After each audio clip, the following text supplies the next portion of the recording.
नागपंचमीचा सण काही दिवसांवर येऊन ठेपला आहे। सांगलीच्या बाजारपेठेत लवकरच मातीचे नागोबा विक्रीसाठी दाखल होणार आहेत। त्याआधीच कुंभार समाजाकडून नागोबांच्या मूर्ती तयार करण्याची लगबग सुरू झाली आहे। नागपंचमी जवळ येत असल्याने मातीच्या नागोबांना नागरिकांकडून मागणी वाढत आहे। नागपंचमीच्या पार्श्वभूमीवर सांगलीतील कुंभारवाड्यात मातीच्या नागोबांना आकार देण्याचे काम वेगानं सुरू आहे। माती मळणे, नागोबांना आकार देणे, वाळवणे आणि रंगरंगोटी करण्यापर्यंतची कामे कुंभार बांधवांकडून केली जात आहेत। नागपंचमीच्या दिवशी पूजेसाठी मातीच्या नागोबांना विशेष महत्त्व असल्याने बाजारपेठेत विक्रीसाठी येण्यापूर्वीच मोठ्या संख्येनं मूर्ती तयार केल्या जात आहेत।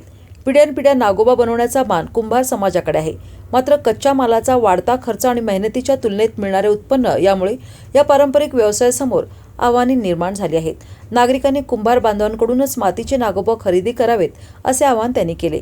यावेळी त्यांच्या पारंपरिक व्यवसायाला हातभार लागेल आणि या कलेला प्रोत्साहन मिळेल अशी अपेक्षा त्यांनी व्यक्त केली आहे। नमस्कार, मी लक्ष्मी विष्णू कुंभार, गणपती मंदिर पाठीमागे स्वामी समर्थ रोडला आमची दुकान आहेत आणि हा पिढीनपिढी हा व्यवसाय आमचा पिढीनपिढी चालू आहे। तर आता नागपंचमी जवळ आल्यामुळे नागोबाची भरपूर तयारी करावी लागते, कारण हा सण बेंदूर झाल्यानंतर हा फक्त 13 दिवसावर सण असतोय, त्यामुळे नागोबा भरपूर करावे लागतात।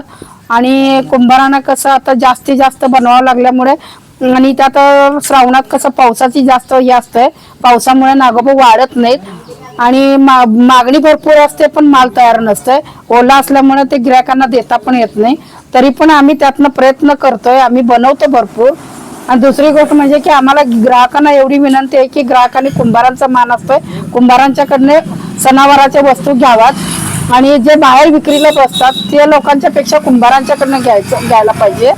आणि इथे सगळ्या मातीच्या वस्तू सगळ्या भेटतात आपल्याला, सणावाराचे बैल, नागोबा, गणपती, शिवाय दसऱ्याचे घट मिळतात, पर दिवाळीला पंत्या, संक्रांतीचे वौसे सगळे आमच्याकडे मिळतात। आणि ह्याच्या व्यतिरिक्त उन्हाळ्याचे गरिबांचा फ्रीज म्हणून माठ मिळतो आणि झाडे लावायला कुंड्या मिळतात, चुली मिळतात, अशा सर्व काही वस्तू मिळतात। तर जेणेकरून ग्राहकांनी एवढं लक्ष द्यावं की कुंभारांची 10 दुकानं आहेत, यांचा पण उदरनिर्वाह या व्यवसायावर असतोय। यांची लहान लहान मुलं असतात, त्यांचं पण सगळं शिक्षण वगैरे ह्या व्यवसायावर असल्यामुळे ग्राहकांनी जास्तीत जास्त कुंभाराकडे यावे ही विनंती।